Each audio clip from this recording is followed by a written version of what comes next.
From the Cronkite studios in downtown Phoenix, this is Cronkite News. Welcome to this special edition of Cronkite News. I'm Chloe Ranchod. Thanks for joining us. Our Cronkite News reporters work in teams to cover specific issues important to all Arizonans. Those beats range from borderlands to business, from education to technology. Tonight, we highlight stories from the government and justice team, reports on public affairs, legislation, law enforcement, and the people working to make our communities safer. Former Arizona Congresswoman Gabrielle Giffords was in Phoenix today advocating for stronger gun control. Reporter Megan Finnerty takes us to the event at the Heard Museum. Be bold, be courageous. The nation's counting on you. Former Arizona Congresswoman Gabrielle Giffords and her husband Mark Kelly had a message for Arizona today. Enough. We're here to say that it's time for our leaders to do more to address the gun violence crisis that's tearing communities apart and that makes our country and this state stand out in the worst of ways. Their message was Arizona shouldn't be this deadly. There are current laws here in Arizona and in most states. Felons, domestic abusers, and the dangerously mentally ill have the option of buying a gun without a background check. Why do we give them that option? That is just stupid. The coalition is urging Arizona to enact what they call common sense, closing loopholes that allow criminals access to firearms. But Charles Heller from the Arizona Citizens Defense League said such loopholes don't exist. Maybe there's a possibility that they're totally unaware of the laws that already exist making it illegal for domestic. It's been illegal since 1996 for a domestic abuser to possess a firearm. According to data from the coalition, Arizona taxpayers pick up the tab of $1.9 billion of gun violence-related costs each year. Wouldn't it be a great thing if we could take that $1.9 billion and spend it on something that's positive, like education? Former Tempe Mayor Neil Giuliano said that's the cost of fear. Anytime there's gun violence or just violence in general, fear takes over a community. And our job as leaders is to do what we can to diminish fear. And so if that fear is related to gun violence, we should do something about gun violence. Giffords and Kelly are the founders of Americans for Responsible Solutions, an organization already operating in other states. Now they say it's time to do work at home. So we all care about Arizona, and we live here in Arizona, and we love this state. And it should be safer. In Phoenix, Megan Finnerty, Cronkite News. Opioid overdoses are one of the leading causes of death in the country. Cronkite News reporter Jelani Martinez met with the Sheriff's Department in Ventura County that started a task force that targets illegally prescribed medications. The Pharmaceutical Crimes Unit investigates any type of illegal street drugs or prescribed medication.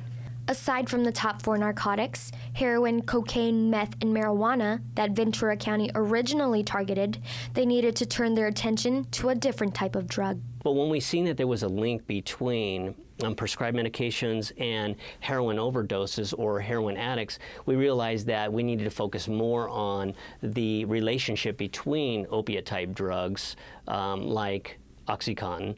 From May 2013 to January 2017, the task force has made a total of 385 arrests and seized over $2 million. Doctors are one of the main sources of dispensing opiate drugs. Doctors wouldn't even do an examination on some of these people, and we found that this is one of the biggest problems that we're having, and why people are having a lot of prescribed medications in their home, or they're abusing medications and ultimately going to heroin. Patients may also have leftover opiates that can be risky to leave in the home.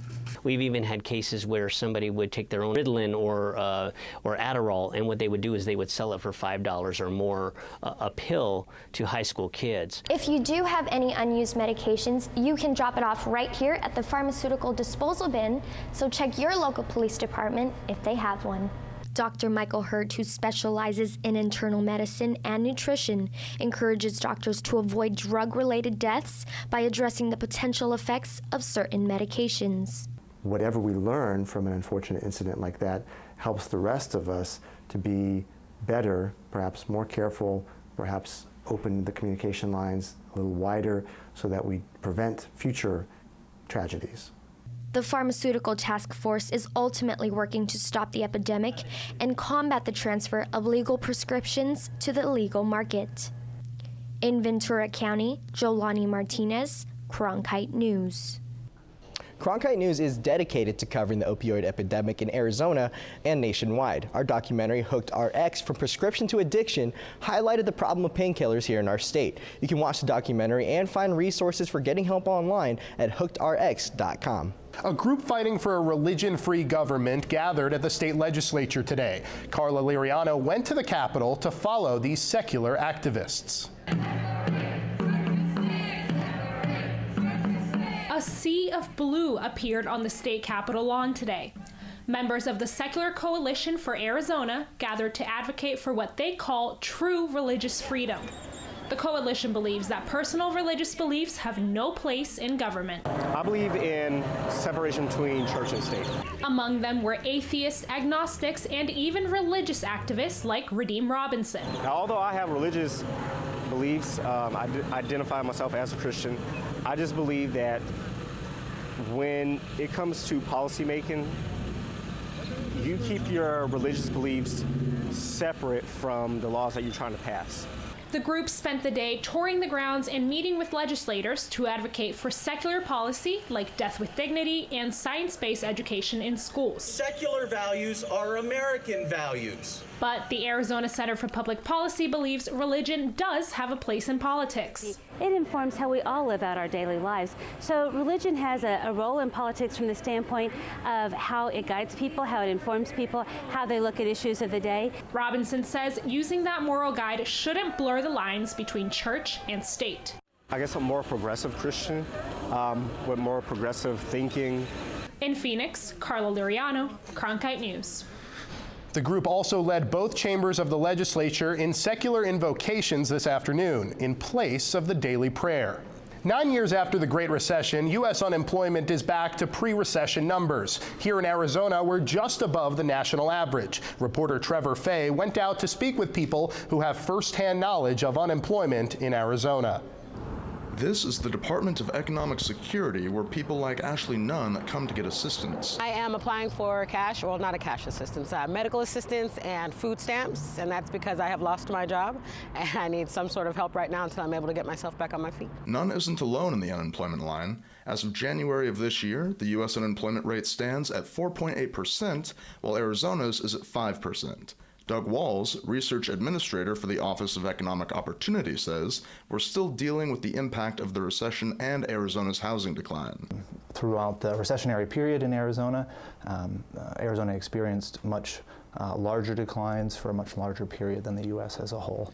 According to the U.S. Bureau of Labor Statistics, 2016 was a good year for job growth in Arizona, with 7 of the state's 11 industries adding jobs and only 4 industries cutting them. According to Walls, industries that have historically added jobs in Arizona include healthcare and construction, while industries that have lost jobs include trading and mining. Though since the end of the recession, we have recorded larger employment gains in Arizona, which has allowed us to close the gap between the unemployment rate in Arizona and the United States as a whole. But Nunn is still looking for work. It's pretty hard finding a job out here, especially one that you can stay with, one that will support you and your family for a while. So I think it's really beneficial that they do this. The DES offers services for job seekers, including job fairs, online training, and help with resumes and filling out applications. In Phoenix, Trevor Fay, Cronkite News.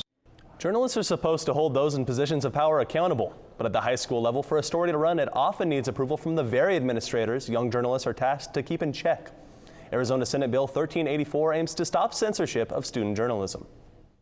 It'll say you have the right to the freedom of the press, you have your First Amendment rights just the same as anyone else. Senator Kimberly Yee's bill aims to expand on protections for student journalists from administrators who would threaten them with disciplinary action for an unfavorable story. The bill has made it through committee and is expected to be heard by the House of Representatives, but some constitutionalists like Itasca Small aren't sold. It's a Band-Aid, and Band-Aids have to come off sooner or later, because if you leave them on, the wound is going to fester.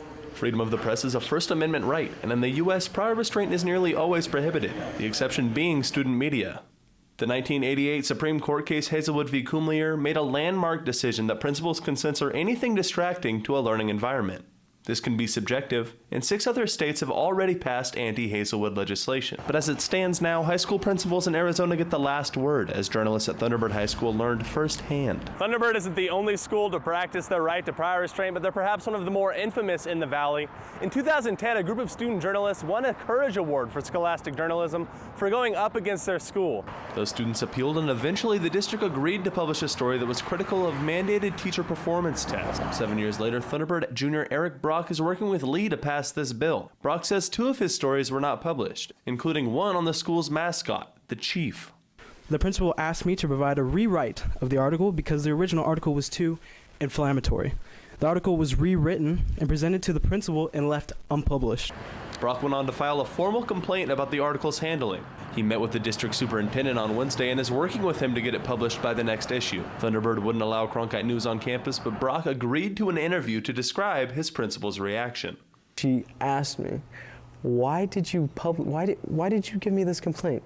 She said, who is this against? And, you know, I have to go face to face with her and tell her it's against her. And I think that the way it's handled is just really unprofessional. I reached out to both the principal of Thunderbird and a representative from Glendale Union High School, neither of whom responded to my request for comment. Law enforcement knows how to deal with terror attacks and even explosives, and the training can be extreme. Reporter Chloe Rownshaw headed to Tucson to see bomb squad training in action. At a deserted air base in Tucson, Corporal Oscar Benavides Jr. disarms a potential bomb threat. The scenario is not an emergency, but a lesson. For local and military bomb squads, Ravens Challenge aims to merge local and military training, according to program manager John Simpson. There are 2 different training disciplines that they learn before they get here. So this is an opportunity to fill that gap. 85 public safety and military bomb squad operators spend 3 days, expense-free, surrounded by explosives.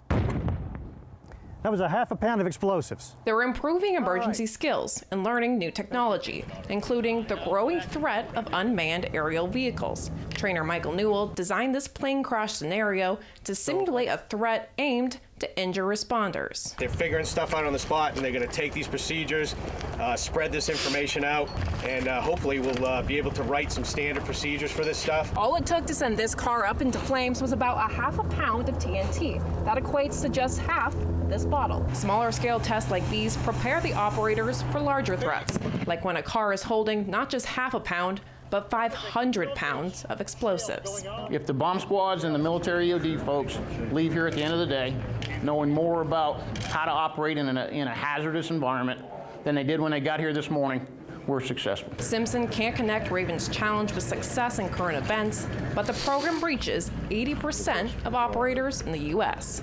In Tucson, Chloe Ranshaw, Cronkite News. The program started in Seattle 11 years ago and now is nationwide.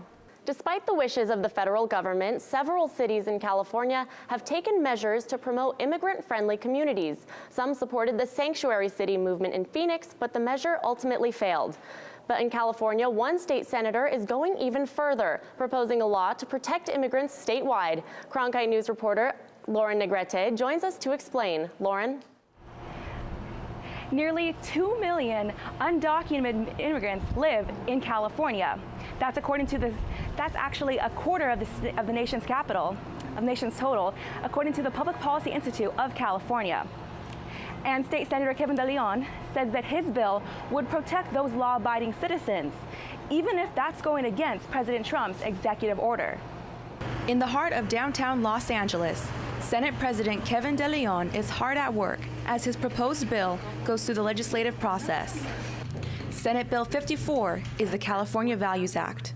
A state like California doesn't have to spend a single cent or lift a single finger to be a cog in the Trump deportation machine. De Leon's bill would prevent federal immigration customs enforcement agents from using state and local resources to enforce immigration laws. We want to make sure that the federal government doesn't commandeer our local resources, doesn't commandeer our local police departments. Opponents of the measure have called it a sanctuary state bill.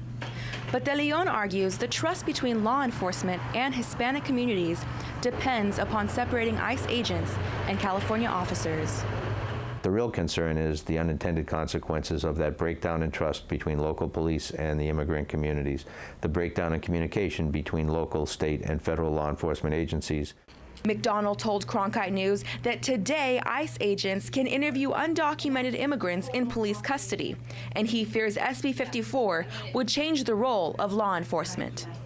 If they can't come to the jails and can't come on county property to be able to do that, they're still going to have the same targets, but now they're going to go out into the community. Supporters of the bill include Joseph Vigela with the Coalition for Humane Immigrant Rights of Los Angeles, who says a similar bill could even find support in a state like Arizona, which is now without conservatives like Jan Brewer and former Sheriff Joe Arpaio. And I think that gives a sense of where could Arizona go as the organizing in that state continues. This may be the beginning of many states really stepping up and sending a very strong message to Washington, D.C. De Leon believes that this could materialize in Arizona. And this bill has an urgency clause, which means that if it were to pass and be signed, it would take effect immediately. In Los Angeles, Lauren Negrete, Cronkite News. Today is the day our state has set aside to honor Tuskegee Airmen, the first African-American military wing in the U.S. Army Air Corps. Ivory Reiner attended the ceremony at Luke Air Force Base and talked with one of the first Tuskegee Airmen. The Tuskegee Airmen were the first African-American military airmen with the U.S. Army Air Corps during World War II. Here we go again, sound of freedom. Today, a wreath was placed at the Tuskegee Airmen Memorial Air Park at Luke Air Force Base to honor the Archer Ragsdale, Arizona chapter of the Tuskegee Airmen. There are only 5 of the first Tuskegee Airmen left in Arizona. Lieutenant Colonel Robert Ashby joined the Air Force when he was 17 and served for 21 years, which included 1 tour of duty in Korea. Ashby volunteered for the Air Corps after they started training African-American men to fly airplanes. He especially didn't want to join the infantry. You're marching along at nightfall, wherever you are, you sleep there. And I decided, well, you know, if I am in the Air Corps, I'll go out on a flight and come back to the base and go to bed. Colonel Kurt Gallegos was the commander of the 944th Fighter Wing and served for 32 years. Working with the great men and women of the 944th and the 56th Fighter Wing to do the mission to support and defend our nation. We do it on a day-to-day basis. After the war ended, the airmen say they faced a lot of racism and bigotry despite their outstanding war record. After the service and we got out, then we started thinking about what we accomplished as the Tuskegee Airmen. Decided we need to get out and interact with the youngsters. Tuskegee Airmen Incorporated was formed to encourage young people to get involved with the public and the democratic process. In Glendale, Ivory Reiner, Cronkite News. A new cash crop may be coming to Arizona. It can be used to make everything from t-shirts to baked goods, but it's controversial. Cronkite News reporter Amanda Liberto tells us about a bill to legalize industrial hemp. I tell everybody this is rope, it's not dope. Senator Sonny Borelli sponsored SB 1337 for the legalization of industrial hemp. While he says his goal is to bring a new, safe crop to the state, some senators, like Senator David Farnsworth, are concerned about its cousin, marijuana. I believe a young hemp plant looks very similar to a young marijuana plant, making it more difficult for law enforcement. Borelli says legalizing industrial hemp in Arizona has nothing to do with being a backdoor approach to legalizing marijuana, but is more focused on the economic implications of growing it right here in the state. So I think it's ridiculous when we have the land, we have the water, we have the air, we have the perfect climates to be able to actually grow it here. It makes absolutely no sense to grow it in another country, bring the raw material here to be processed when we can do that here.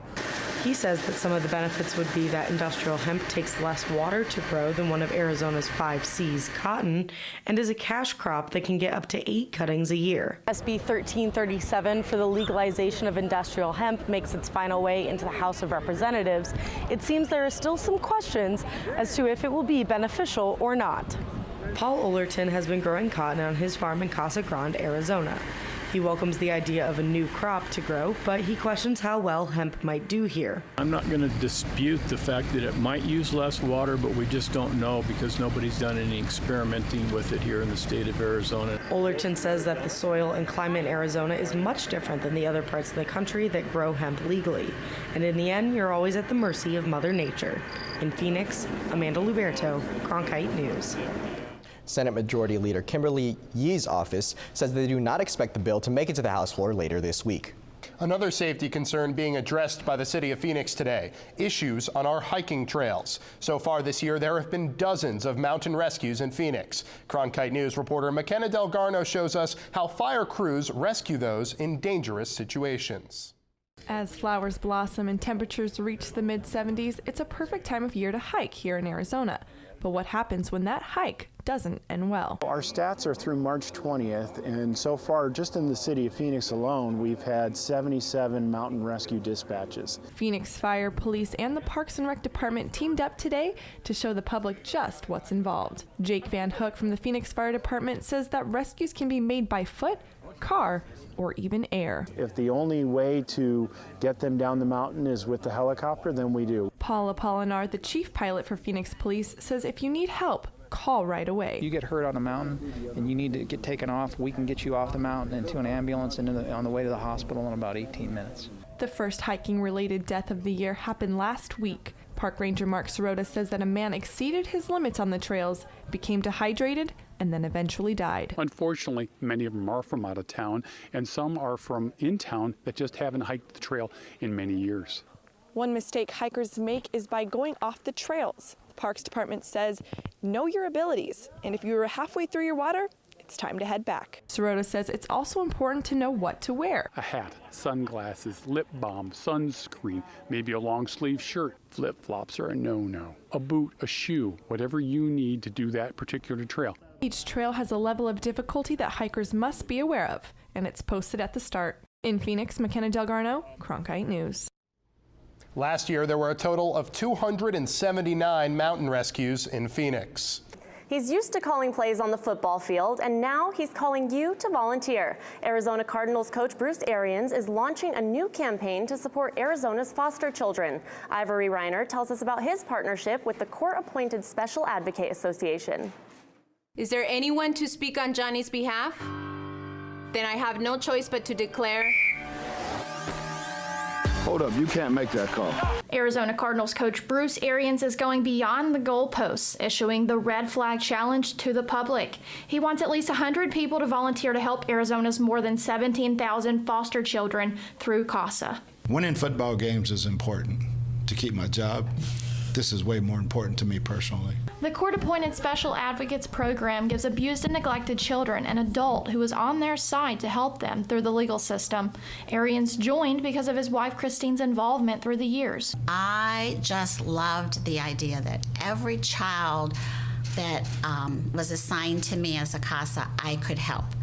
You know, you can put a divorce through, but you can't really fix the family's problems. When you touch a child, it's really special.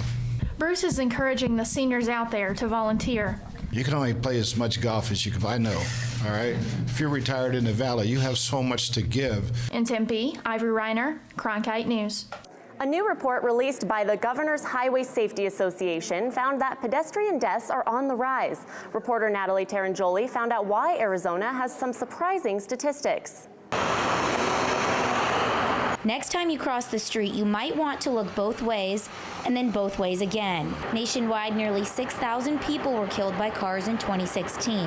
That's the highest number in more than 2 decades, according to a new report released by the Governor's Highway Safety Association.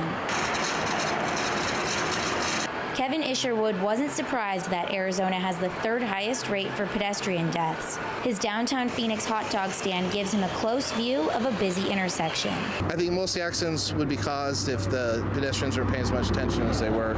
It's the drivers that are too late. He says he sees distracted drivers all the time, but thankfully not any crashes. Close calls, yeah, but it's still slower speed, so I don't know if they'd be fatalities, but there's a lot of close calls for hitting people all the time. The preliminary report showed an increase in deaths across 34 states between January and June. In Arizona, 97 people statewide were killed by cars during this time. The reasons why? According to the report, gas prices are low, so people are driving more, but they're also more distracted. Put that with an increase of people walking for exercise, and you have a deadly combination. And it's not just drivers that are distracted. Pedestrians need to make sure they're paying attention while crossing the street as well. That's what Isherwood believes is keeping some people alive. I think it's them on guard that helps prevent a lot of the accidents. In downtown Phoenix, Natalie Tarangeli, Cronkite News. East Valley residents will be using strategies from the Maricopa County Attorney's Office Safety Forum today to keep themselves and their communities a little bit safer. Reporter Drew Marine tells us what they learned and how it'll prevent it'll prevent crime in their area.